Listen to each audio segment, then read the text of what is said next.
So I do everything I didn't get to do when I was in a corporate setting, I'm doing now. When Brian Oxley retired from running a huge service company, his life made this pivot.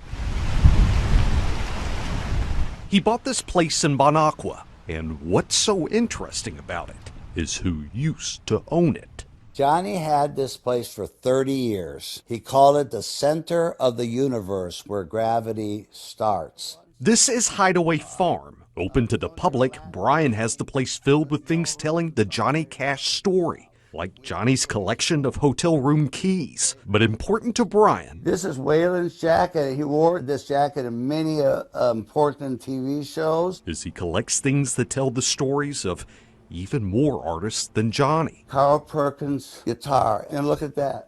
Fats Domino. Brian got a hold of these glasses that belonged to Elvis. He believes Elvis once threw them across a room. And Brian has some new additions, things that belong to another legend of music. There's Hank Williams Jr. He's gone to several sources to buy things that belong to Hank Williams and Hank Williams Jr. Among the most interesting things he's bought and added to Hideaway Farm are shirts, actually worn by Hank Williams Sr. There are hats too, though Brian has a clear favorite of the items. The glasses. It's the most special thing I feel. So why tell the story of Hank Williams Sr. in a place that belonged to Johnny Cash? Brian says there's a special connection, thinking back to when Hank Williams Jr. fell from a Montana mountain in 1975. He was in the hospital. The first person there when he opened his eyes was Johnny and June. Johnny and June were the